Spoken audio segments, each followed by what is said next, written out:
Most people think a prison is just a place for criminals to serve their punishments. That is right, but God sends some people to jail for transformation and reformation. Did you know that?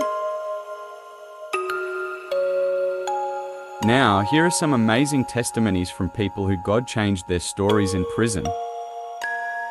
And guess what? They do not regret anything.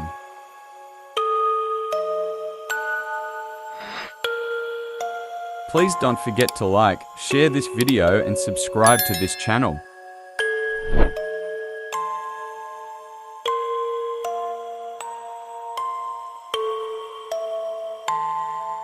Thank you. So, I'm going to start by inviting Mr. Amos to come over here and join us. Happy Sabbath. Ngenda kutandika n'okuyita omwami Amos ajje wano atugatteko.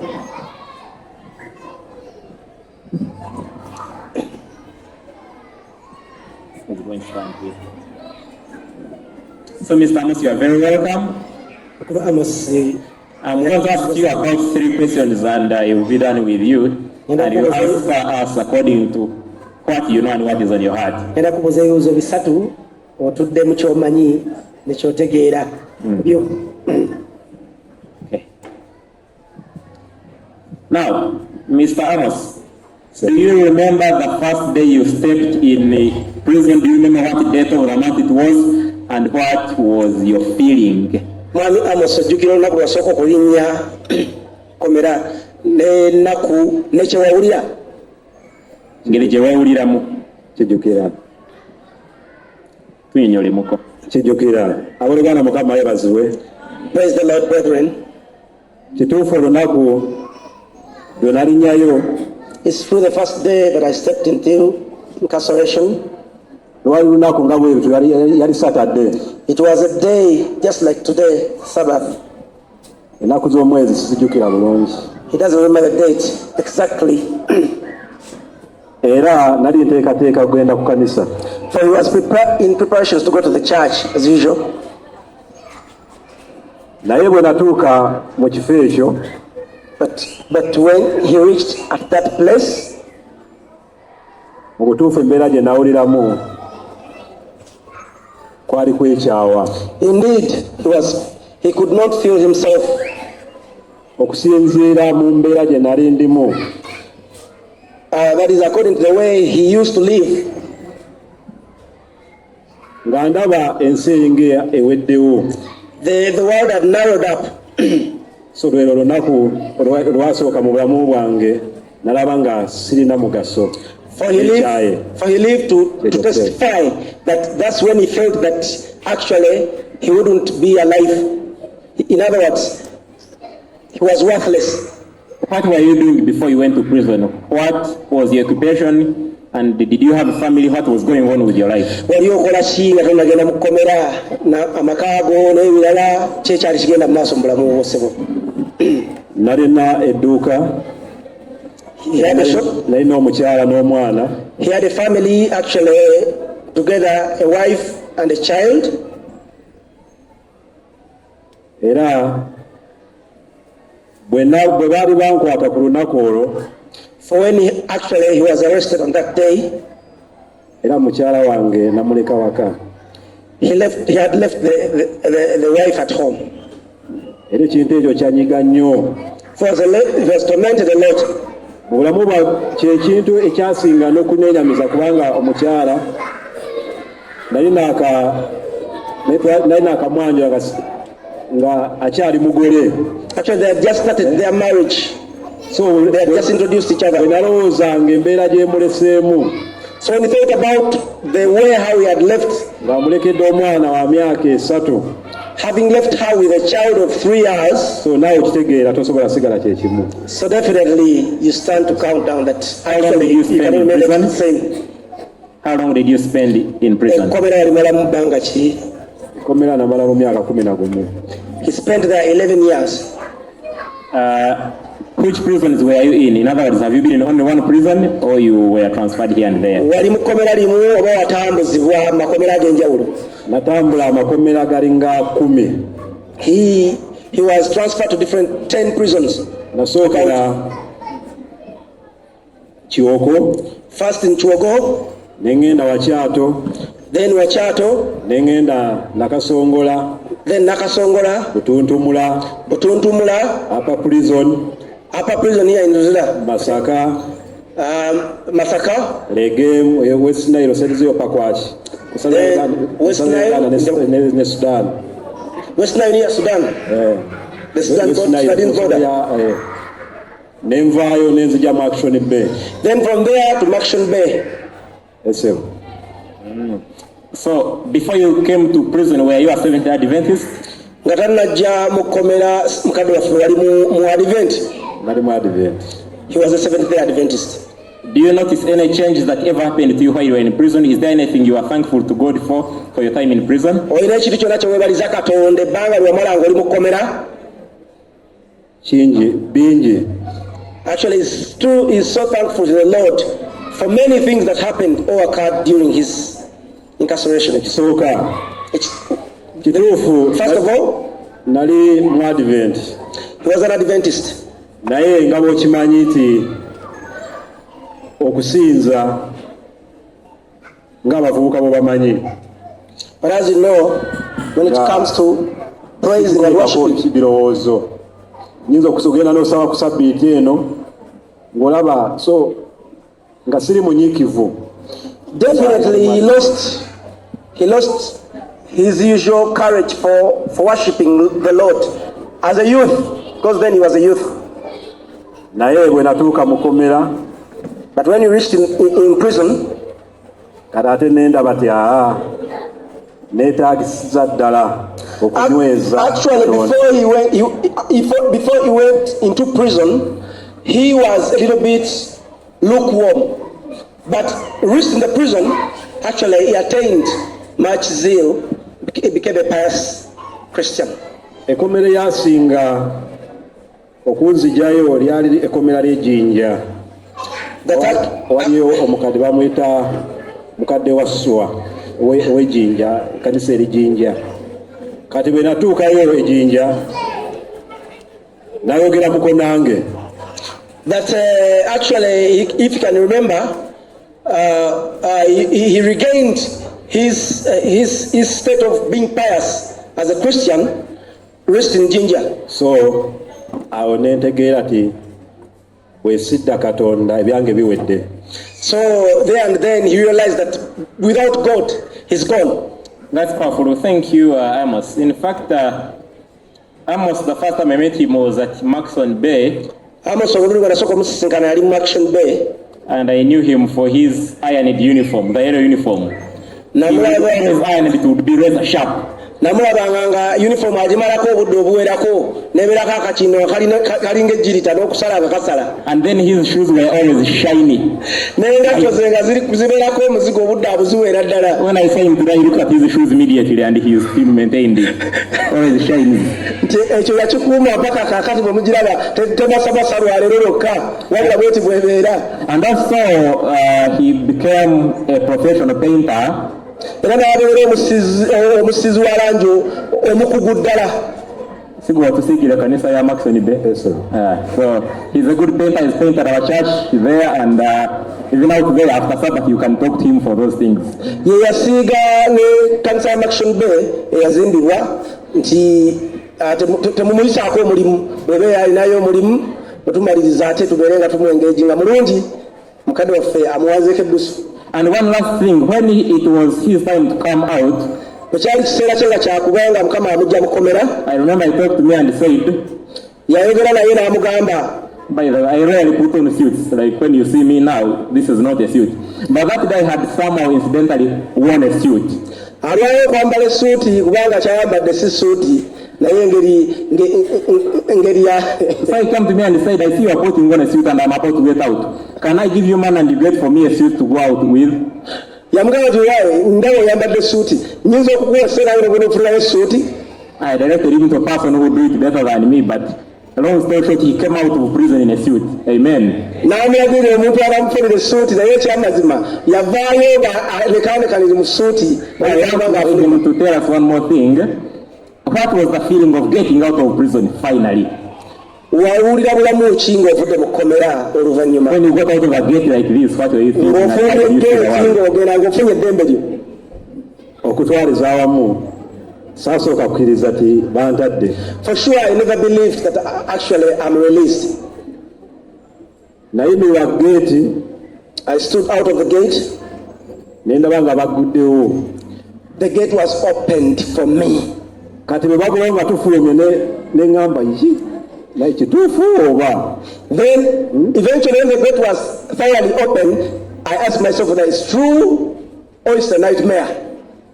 Naye omusirikale n'aŋŋamba ti Amos kituufu bakutadde. But finally it was pronounced that Amos, actually you are free.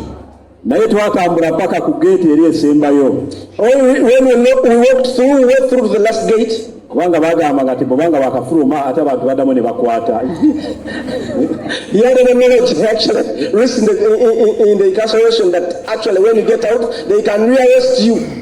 Natunulira emmotoka eziri awo naye waliwo omusirikale ali awo. He looked at the cars that were parked around to show that there is another officer ready to get in back again. Abasajja tebanzizaayo. Wondering whether he could not be taken back or is going to be taken back. Nagenda okulaba nga teri ankutteko. Finally he saw that he was free and nobody had. Kale nansiibula era nengenda. Nawulira bulungi bayizawe ekyo kye nayagala olunaku lwe nava mu kkomera ye birthday yange ey'obulamu bwange kwata ali mazaalibwa. Actually he loved that. From that day he celebrates his birthday. Actually it was the same day as his birthday. That's the day of his release. We thank God for Amos's life. And his story, at least for the time he was still inside, represents the stories of very many thousands of them inside. And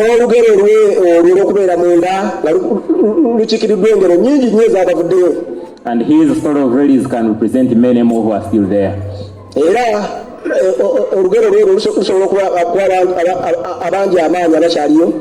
We are going to recognize officially one person in this congregation, and that is Mrs. Amos, to come here and wave to us, and that's the completion of Amos's victory story. Omukyala ow'omwami Amosi tusaba ojjeko wano ku maaso katono.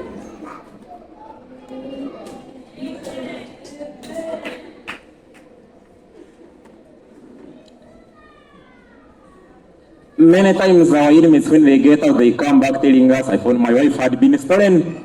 Ebiseera ebisinga baganda baffe mu Katonda bwe bagenda munda bagenda okuddanga basanga kibuyaga abakyala yabatwala dda. But this wife stood for 11 years. Naye omukyala oyo yaliwo emyaka 11. You thought that you had a daughter. Ogambye walina omwana. How far with the daughter now? Omwana alina emyaka emeka kakati? Amuleka wa myaka 3 kati ali mu senior 1 n'emyaka 14. Yamuleka omwana wa myaka, he left when the child was 3 years and now he's 13 years. In senior 1. In senior 1. I have seen the photos that the kid looks. Faananyi abirabyeko omwana anyirira bulala. Now you can go and take a seat. May God bless you. Banange soko je. Pascal. Banange omukyalo ono. Brethren, this lady. Kituufu kyewuunyisa ate nga kituufu. It's unbelievable but it's right. Okuleka omuntu emyaka egyo gyonna n'omusanga nga waali. Having left a person, especially a wife, for all those years and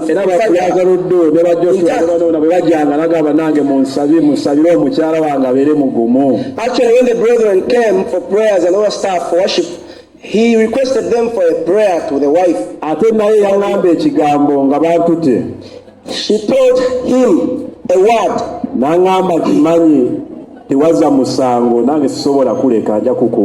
For that I know that actually you never actually performed, rather did the case, but I'll stay stable.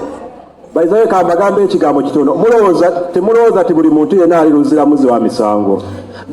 He's actually telling us that don't think that everybody in Luzira or anywhere in prison is a culprit. Zegwe mulaba bansibira sente zange mitwalo 7 munusu kali kakaaga zinasubira airtime sente zange. For himself, as a testimony, living testimony, he was arrested for his own money, having purchased airtime of worth 70,000. Is it 70,000 Uganda shillings? You remember the other one of MTN where he used to scratch? It was stolen, he never knew. Whenever you could load it on the phone, show contact error.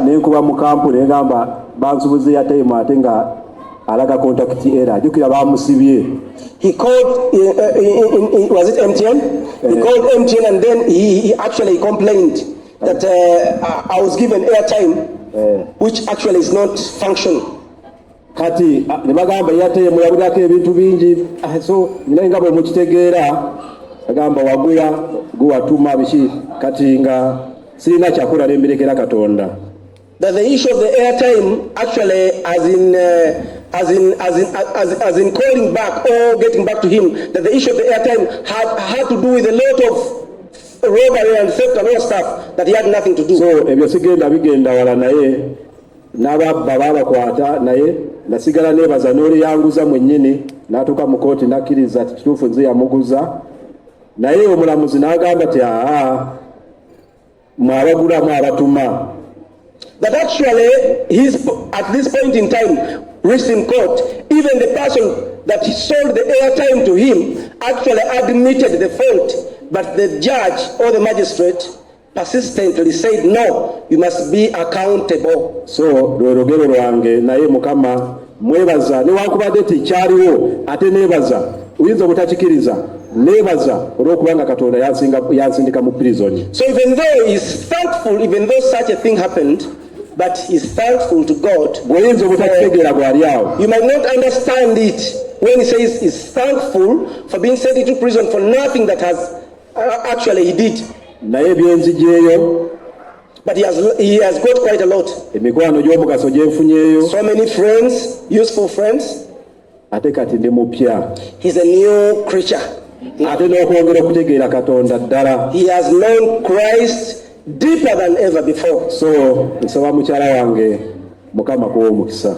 Actually, ate mwongere n'otusabira bannange twetaagayo baby kuza ku seeking for your prayers for a new baby. Actually, omwana the one is too old now. So omwana kusaba kamuzeeyo waka. He's requesting you that when you are on the knees for a newborn baby who is going to welcome him out of prison. Amen. Thank you very much, Amos. May God bless you. I'm going to invite one more person before we go to another piece of session. And that is Mr. Ibura.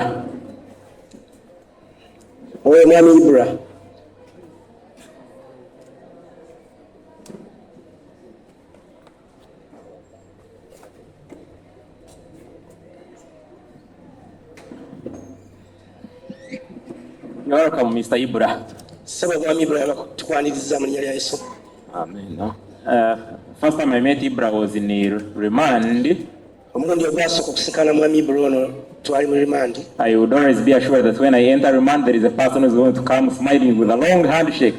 You're making sure that at least I know you.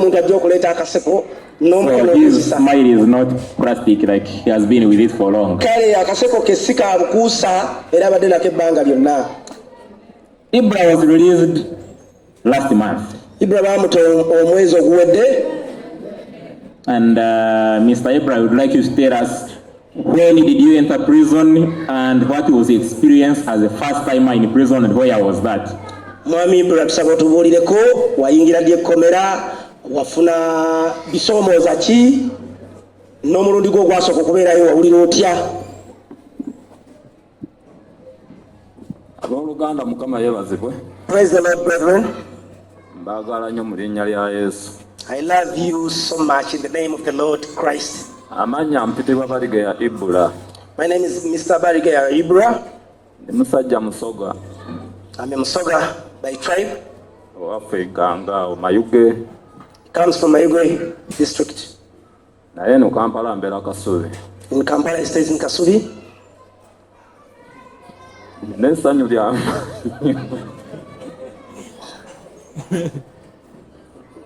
Luzira njingidde 22 omwezi gw'11 ennaku z'omwezi nga 18. He got into Rosera prison in 2020 in November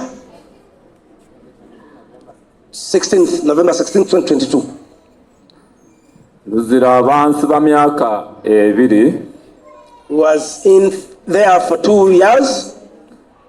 Nali nkozeeko limandi nga myezi 3. Having served a remand tenure of about 3 months. Bansiba emyaka 2 ezo. Then after a period of 2 years, as in total, ne banzigirako gye bayita remission. remission. Then finally for a remission of how? Ne mbeera nga nakolayo emyezi 18. Then he had left with a balance of 18 months. Era navuddeyo omwezi guno gwokuna ennaku z'omwezi nga 5. Pronouncers have left this month. Naye bwe nabadde nvaayo, When he was leaving, seekakasizza nga ndi mu kuvaayo. for sure he never believed that he's actually getting out. Lwe baasooka okunkwata nga nakayingira e Luzira, The first time when he was actually imprisoned, nalabira ddala ng'obulamu bwange buwoddewo. for sure he'd lost hope. Nga mbadde musajja mukyakaze ennyo. He was a man in for clubbing and other stuff. Nga nze nkuba kukuna ebidongo. In for clubbing, total clubbing. Nga teri bbaala gye ntasobola kugendamu naye nga ate nga ndi musiraamu. Surprising as a Muslim, he stands to pronounce that there is no bar that he doesn't know. Ni ku lujja omusigiti we guli ewaka mu kyalo. They even have a mosque in front of the courtyard in the village. Ewaka ffena tuli basiraamu. All of them being Muslims. Naye nga nkulaga nti nze bbaala nzikyakalira ddala. But for him that was none of his concern. Wazira bunatuuke e Luzira. When he reached Rosela, otuufu nindabira ddala nga obulamu bwange buwoddewo nga sikyasobola kubeera Luzira nga ndowooza kutoloka. for him actually, he was planning nothing other than escaping in any way. Lumuluti omwana yatoloka kwawo. Actually, one of the times, some of his fellow inmates actually escaped. Ne bamukwata ne bamukomyawo. But unfortunately, he was brought back. Wazira kye baamukola. What was done to that boy? Nagamba nedda kye mbadde ndowooza kankireke. He was persuaded to change, to opt for another option rather than escaping. Byonna sirina bigambo bingi. For he has no many words to tell us. Obuduufu amazima gali nti ngenda kwebaza Bulaza Kiviiri. So he's thanking, probably I also give the thanks to the Lord. Bwe yali yakajja mu kkomera oyo, That when I joined them in Rosira, nze nabayitanga bafere. he was calling us conmen. Era nga bwe bagenze mu woodi nti oba bagenze kubuulira mu mawoodi eyo. For whenever we went for the shifts that I organized for evangelism, laba abafere bano be bali kukola bano. he was terming us to be conmen proper. Nalwawo nnyo nno okukkiriza. For sure he took long to believe. Naye olwali okukkiriza nakeera ku makya. But when he decided to believe early in the morning, Bulaza Kiviiri n'asobola okunsabira. I prayed for him. Okuva ku olwo nga bwe yansabira. From then up to Nkyusa now, obulamu bwange. His life changed nga tampadde sente, without giving him money, tampadde kyakulya, nothing like anything as an eatable or something seductive, nga ndya kawunga ako kembadde ndya, just feeding as usual, naye nga ndina essanyu mu mutima gwange. but he retained happiness within him. Glory to the Lord. Ekyo omwebaziza ddala nti yanzigya mu bulamu buli bwennyini. He thanks the Lord that actually he transformed his life. Nze nno ekinsibya bwenzi, He was incarcerated for adultery. bwenzi bwansibya okumalako emyaka ezo ebiri zonna zonna, naye ate naliko omukazi Much as he was in for adultery, but at least he left. nga wali nkwana, He left his wife, but in adulterous affairs, nga piki here and yange there. nintambula mu bakazi. He could park his motorbike at home, then from there straight away into women here and there. So obwenzi bwansibya nze, Is here to utter it out in the name of Jesus, that rightfully it is out of adultery that he was. naye ate omukazi gunajereka nga gunalabanga nti mubi. His wife that actually he wasn't proud of, Gwe mpita omulungi saawa eno, for now after receiving Christ is the best. yabadde mulokole She was born again, naye ng'amu ebyampolampola, omanye eddiini nti bagikaka muntu nti genda osalamuke oba genda okole ki oba olokoke biki biki ebyo. he's trying to talk to her slowly by slowly. Wazira yatusiza ekiseera ekingamba nti mwami nga wavuddeyo ng'okyuse nnyo. That she thanked the Lord actually for the husband, but actually he has formidably changed. Ewaka nali nziranga essaawa 5:06. Is to get home at around midnight or so. Mazima nkulaga nga nzira essaawa 1 oba 12. For he gets home earlier. Era yangambye ayagala agenda kulaba bulaza Kiviiri. So he's planning to come and see us. Nemubuuza lwaki oyagala agenda kumulaba. For asked, why do you want to go and meet Brother Chivi? Yanzizemu ati njagala agenda kumwebaza wali lumbe lwennyini. That I would like to go and thank him because you're a problem to me. Naye kirungi namusanze ng'abaana bakuumye, ndiriko abaana 4. For I thank the Lord that actually I found that the Lord had stood us up with a wife that for the 4 children.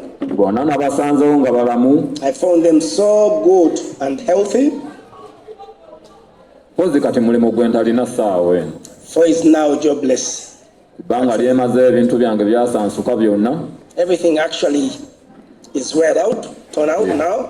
Era noonya mulimu gwa kukola nsobole okubeera for another job to sustain the family. Now, nja kusooka okwebaza bulaza wange ono. I thank Brother Benya.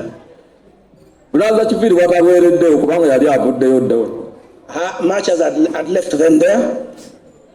Ono yali amuddiridde mu bigere bye. For I wasn't an inmate. Era okulaba ono n'endifomu ye gyeri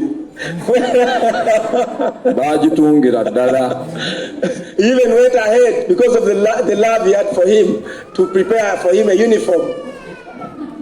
Naye kyeŋŋamba, What he's trying to tell us for you? mujja kuŋŋamba nti nga njogedde bubi. Why am I speaking so bad?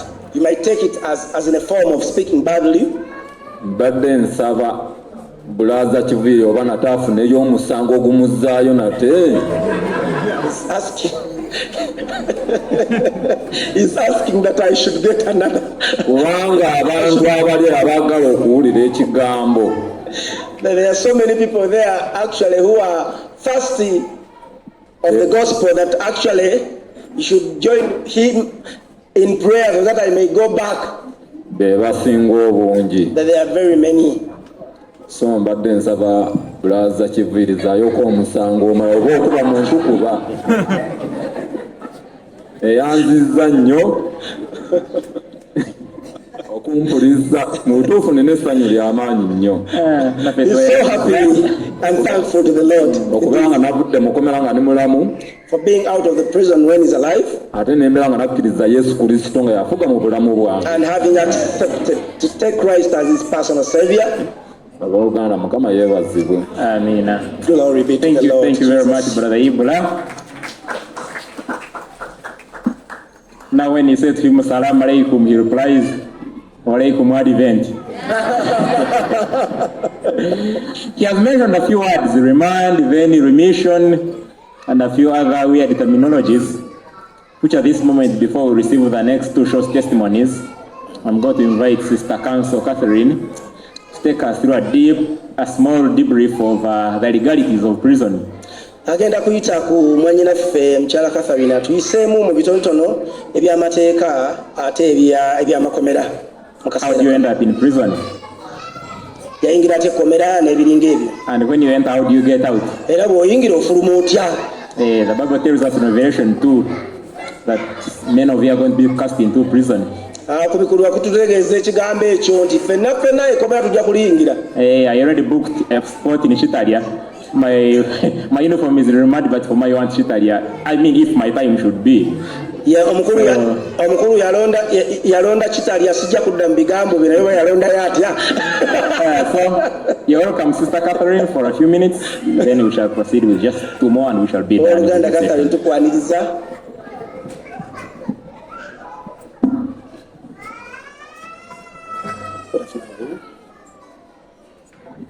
Good afternoon. Thank you for those testimonies. And thank you to the people of the prison ministry. It's always a story each time we go to the prisons. I usually minister with a few people in the women's prison in Luzira. I have really never been to the men's prison. Maybe next Sabbath I'll go to the men's prison. I don't know. My task today is a small one. One, to tell you how you'll end up in prison. Hope not. To tell you how you'll get out of prison. But mostly I'm here to tell you how to prevent yourself from ending up in prison. One thing is we should thank God all the time that we commit all these crimes or even breach the 10 commandments, but we never end up in prison. So we are just lucky to be out here.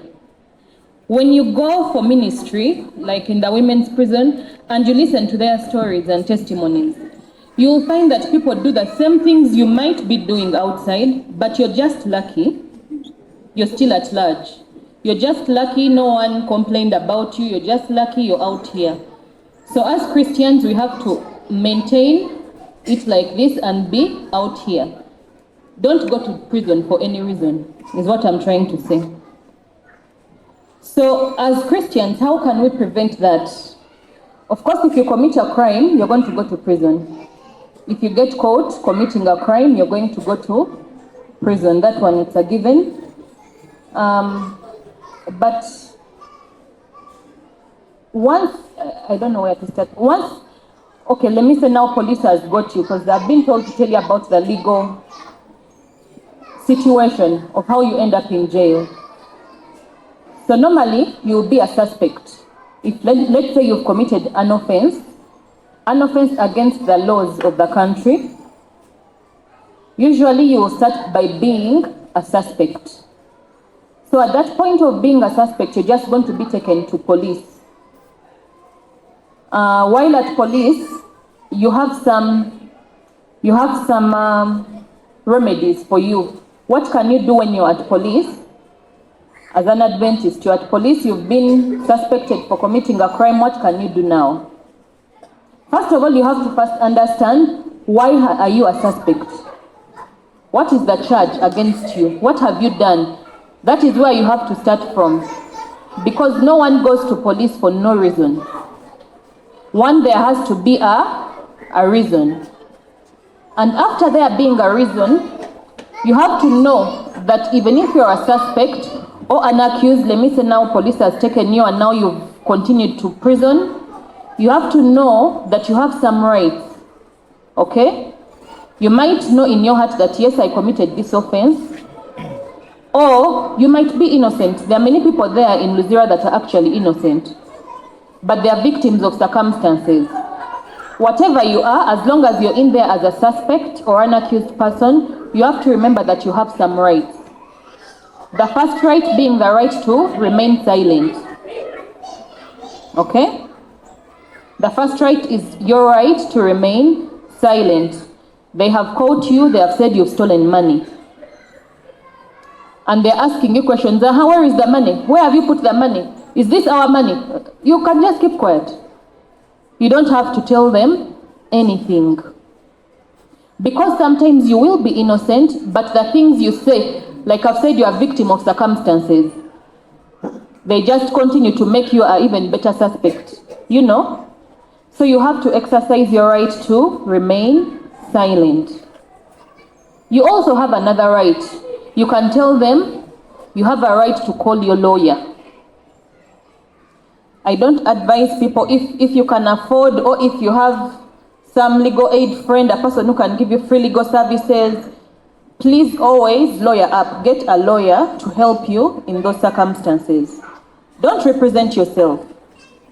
You can do it because sometimes people don't have enough money for representation, but it's not something I advise, especially if the thing is going to, you might end up in Luzira, or you might end up in prison. Try to find a lawyer. So even at police, you can tell them that I want to call my lawyer. Okay? Then, of course, there are other rights that you have, like a right to a fair and public trial. You have your right to the presumption of innocence. The fact that you're a suspect does not mean that you're guilty of an offense. It only means that the other people who have taken you into a jail, or you can call it jail or prison, those people that have taken you there have to prove the case against you. If they are saying that you killed someone, God forbid, they have to bring the evidence to show that you killed. Matter of fact, you can just go there and keep quiet the whole trial. And you let those people talk. If the judge finds that there is a reason for you to be found guilty, then they'll find you guilty. But until you've been found guilty, there is a presumption of innocence. So don't hear that a person is in Luzira on remand and you think that they are guilty of the offenses. Sometimes they are not. Sometimes, like I've said, they're just victims of circumstances. Okay. So now let us say they have, your matter has come now, or let me say now they have taken you from the police and now they have taken you on remand. What options do you have as a Christian offender? Let me call you a Christian offender. What options do you have? How can you come out of jail at that point? You can apply for bail, okay? You can speak to your lawyers and you tell them to help you apply for bail. Bail is when your case is heard, when you're not on remand in Luzira, but you're outside. So during that bail period, you're given a timeline, always report back to court on this date. And then there are some people who are your sureties, people who stand, who say that they'll make sure that you always go back to court. So you always have to have substantial sureties. Of course, you have to keep some money on the side because sometimes they will give you bail, but the conditions are you deposit some money in court. Okay? So you have to know that you need to have some money. Generally, committing a crime is expensive. Don't commit a crime, is what I'm trying to say. Because now you have to have, your sureties have to have money. You have to have those people that trust you, that even when you're in jail, they can come and be your sureties to say that in case that, because a surety, when you're a surety of somebody, it means you're going to ensure that that person goes to what? To court on the date that is given. So you need to have some people that have some trust in you, to stand up for you and be there for you in that time, okay? So yeah, so you're on remand, you have an option of applying for bail. But applying for bail, of course, doesn't always mean that it will be granted. So you have to organize your mental state. You can apply for bail, but there is no guarantee that the judge will grant the bail. So at all times you have to to know that, you have to know that in your brain that I'm applying, but I might get or I might not get. And then let's say you've not got bail, and now you have to continue to be in prison. You have to continue to be in Luzira. Then what do? You just have now to obey the rules. Okay? You enter Luzira and you just be obedient. Because in prison, they have some rules that govern them. Each time we go there, during the prayers, you're in the middle of the prayer and people have to go out to be counted. Then they come back. I think sometimes they go like twice. Sometimes, there are so many rules that you have to follow while you're in Luzira or in prison. So you just, while you're there, let's say everything has failed, you've not got bail, and now you're on remand or even convicted now. The case has been heard and now you're serving. Follow the rules, okay? You have to stay informed. You have to stay informed because sometimes you have to make sure that your ears are on the ground, Sometimes they can bring maybe a program that is going to pardon people. Recently they just pardoned a few people. You have to keep your ears on the ground to make sure you don't miss out on such advantages that might come while you're in prison. So while in prison, let's say you're on remand, you're not yet convicted, you have to always make sure you attend your court hearings. Attend your court proceedings. Don't sit in the prison and just forget. Each time there is a court proceeding in a matter in which you're concerned, let's say it was your theft case, always go to court and attend and hear where your case is going. I think some of the challenges we've had from the prisoners have been sometimes they hire lawyers, but when they hire lawyers, they give their family members or friends the finances to pay the lawyers, and then their relatives disappear with the money. These people who come to visit the prisoners, they disappear with the money. So this person goes to court and they're not represented.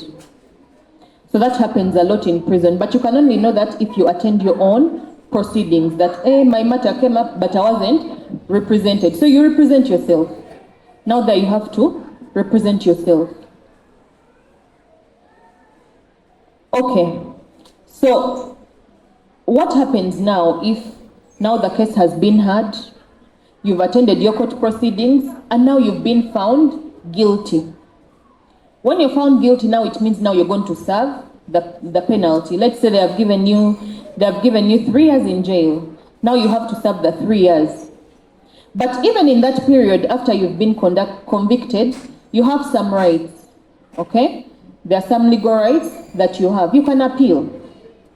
If you really think that the evidence that was adduced wasn't sufficient for your case, you really believe in your heart of hearts you shouldn't be in jail, you can appeal. We've had many times appeal go on in the next court and the person has been released. So you still have a right to appeal, but the right to appeal still you have to speak to your lawyers because sometimes it's not that obvious. Okay? Sometimes the right to appeal is not obvious. So you have to keep in talks with your lawyers to make sure that once your appeal goes, it is heard, and maybe you can get a release from that. So if the appeal has failed, or maybe you didn't even bother appealing because you committed the offense, what do? You just be in jail and serve. You serve, you just take care of your spiritual life. You hope to hear from your relatives that are outside. Participate in programs that are in prison. There are programs like educational programs, like one that Madam Betty benefited from. You can study while in prison and then you can come out when you've studied. Sometimes misdemeanors can be like below 3 years, and a degree is like a 3-year course. In jail, sometimes these things are provided. So when you go there, of course, it's already bad enough that you're there. I'm not telling you go there, but when you're there, it's already bad enough, but there are things you can benefit from. There are programs that are given by different organizations in prison that you can benefit from. So you can go and study, and by the time you come out, yes, you've served and you've probably reformed, and you've probably even apologized to your victims, but you've also benefited because now you've received education. So when you're there, be in touch and know what are the programs available for me as a person when I'm there. So you make sure that you engage in those programs. Then also towards, of course, there are some times where you have no hope that you will leave the prison. There are times now like those people who still have like 40 years, you can find somebody is 30 years, but the judge has given them 40 years in prison. That is life imprisonment, okay? Life now, because when will you come out? You might never come out. So what do? You just have to prepare your mind. Prepare your mind, engage in the spiritual. There are always a lot, because when you go to prison, there are prayers, engage in all those mental health programs, just to prepare yourself and accept your reality. You see, I'm here talking, but when we go there, even those people who on life, you can't tell them accept your reality. But the truth is, you have sometimes to accept. Sometimes it takes a miracle of God to get you out. Sometimes it takes a miracle. Then anyway, let's say the penalty was short, it's not so long. You can prepare for reintegration. Normally there are trainings that happen in prisons. They teach people how to make different things, because time will come when now you have to go back to the society. So you can prepare, you can do vocational training, you can attend counseling, so that when you come out again, you don't start from nothing. At least have some skill. You can even tell your loved ones to develop some skills while in prison. Okay, so now us as Christians here, how do we now come in as the church? When these people come out of prison, let us not judge them. Already they have served. It is I wish everyone here gets some time and they participate in the prison ministry. It's not something you wish on anyone. So already being there, a person has served. Okay? So when they come out now, don't judge them. Don't judge them. Welcome them, and of course be cautious, but don't judge them. Don't judge them. What else can we do? Provide them with employment. Or talk to people who can employ them. Sometimes people fear to employ people that are from jail. But let me tell you, these prisoners reform. Luzira is like a school. A person can come out totally reformed, even better than you. You've just heard his testimony. Has he gone? You've just heard this test. People come out when they are totally reformed. So they can be employed and they can get jobs. And why do we try to find for them employment so that they don't end up again in crime? Crime can also be a vicious cycle. A person went there as a phone thief, now they come out and now they steal money. Then they go back. Again, now it becomes a what? A cycle. So you really have to come in for them. Then provide housing support. Some people come out after so many years. Their homes were stolen by people. Sometimes even they didn't have a home. No relative is willing to take them in. As a church, we can maybe find means of providing some sort of housing to rehabilitate these people, at least for the first 1 year, as a person sorts themselves out. There are organizations that are doing this, but maybe in the prison ministry, it's something we can think about and see. I don't know how that can happen, but it's something we really need to give a thought, because a person comes out and now they have nowhere to start from. They don't have basic needs. They don't have a home. Sometimes they were even innocent, and they have lost everything. Then also, mental health is very important when a person leaves prison. So as a ministry, as a church, we can think about ways to improve ex-convicts' mental health. Maybe we can come up with programs, mental health programs or sessions, just to boost their mental health. And then, of course, we can offer legal assistance. These weeks we've been in prison, there are a lot of legal challenges. Of course, we don't go there to be lawyers. When we go for ministry, we've gone there to pray with these people and improve their spiritual health, draw them closer to God and give them hope. But you can't run away from the fact that these people have so many legal problems. You're seated with a person and they're looking at you, but all they're thinking about is the case in court. Some people are in jail, but they don't even have a police file. So you ask them now, how are you here? What brought you here? And they don't know, and they don't know. Of course, bearing in mind that sometimes the prisoners, sometimes they don't tell the truth. But the truth is, they might not tell the truth, but also they suffer a lot of legal challenges. I don't know how we can come in to help them. I've tried to talk to some legal aid practitioners to see if there is a way they can help. But as a church, it's something you can think about. They need support, some sort of support. Yeah, and that marks the end of this short presentation. Thank you.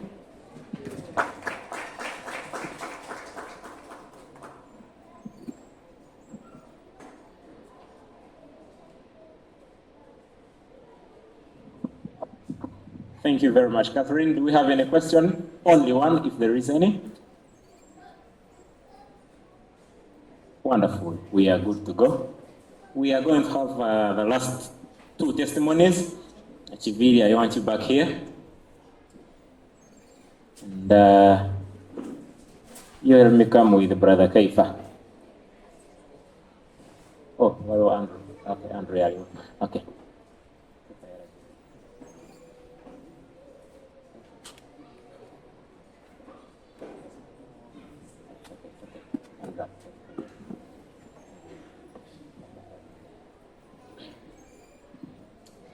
So this is Brother Andrew, and I love the way how sometimes these inmates, they come together and they become a crew when they get outside. Not a crew to continue with the crime, but this time they become a crew for propagating reformation. So these three brothers, him and and Brother Kaifa, they really hit it, I can say, together. And with them, we believe to see the gospel going further through their labors. And so, brother, let me hear also a bit of your story. You are one of the people here, besides Betty, who has had a longer sentence.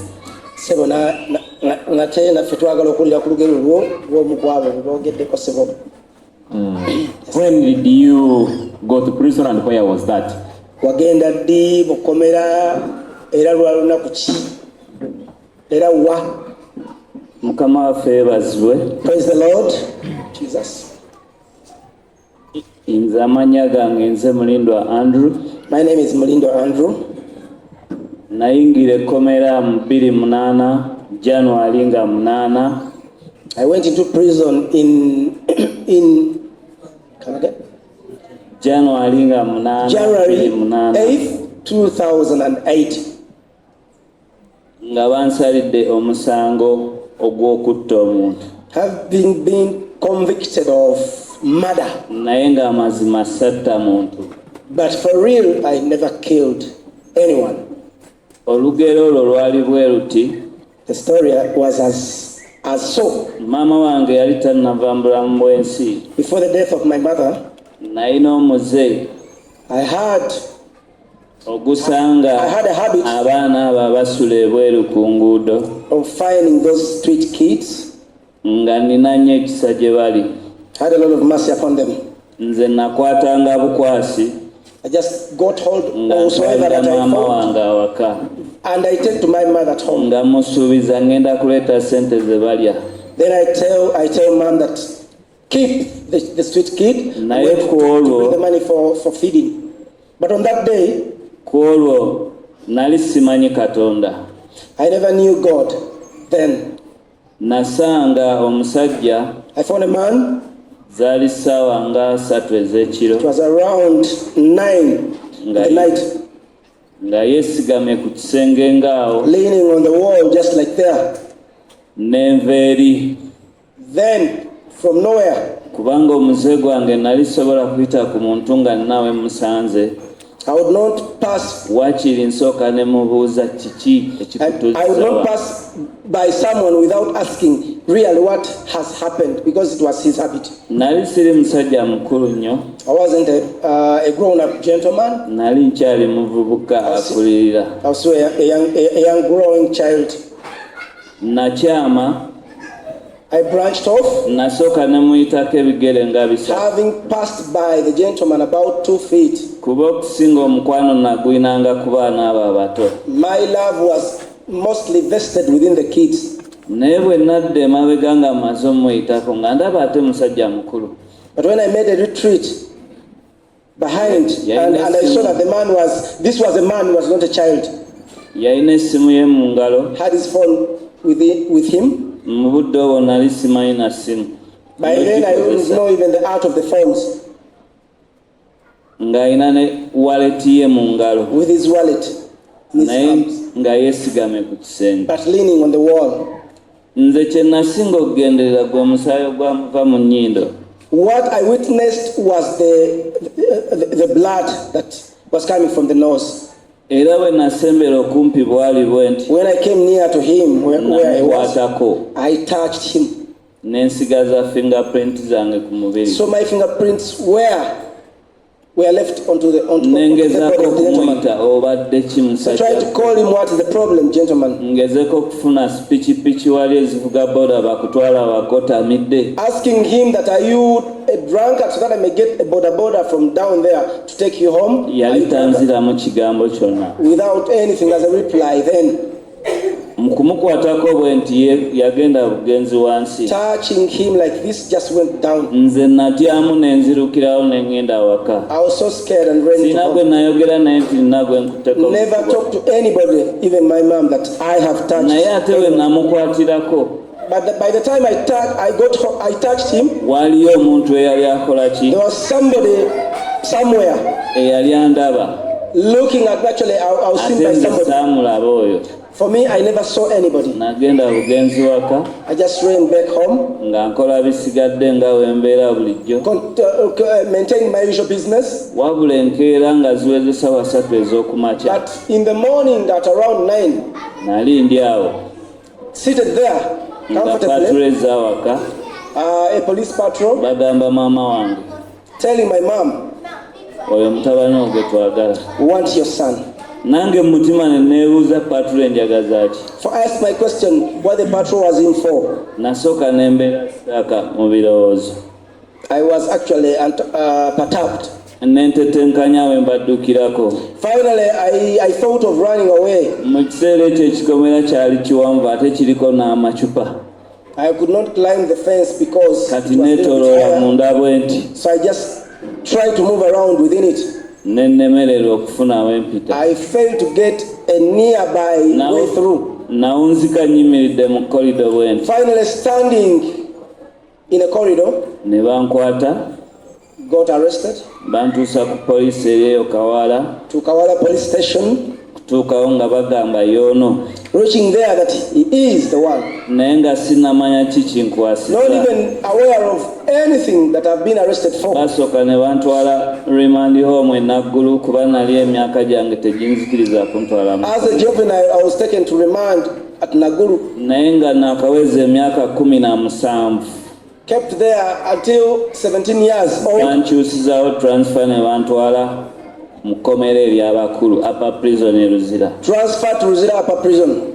Nembeera ku remand emyezi 6. Stayed on the remand for 6 months. Emyezi 6 bwe gyaggwayo. After the 6 months, ne bankominti nga waliwo kye bayita komito oba commitment warrant, ekusindika mu kkooti enkulu. There's a process that you forego to the higher court. It's what known as the committee. Musango gwange gwali tegusobola kuwulirizibwa mu kkooti eya wansi. Because my case would not be subjected to a lower court.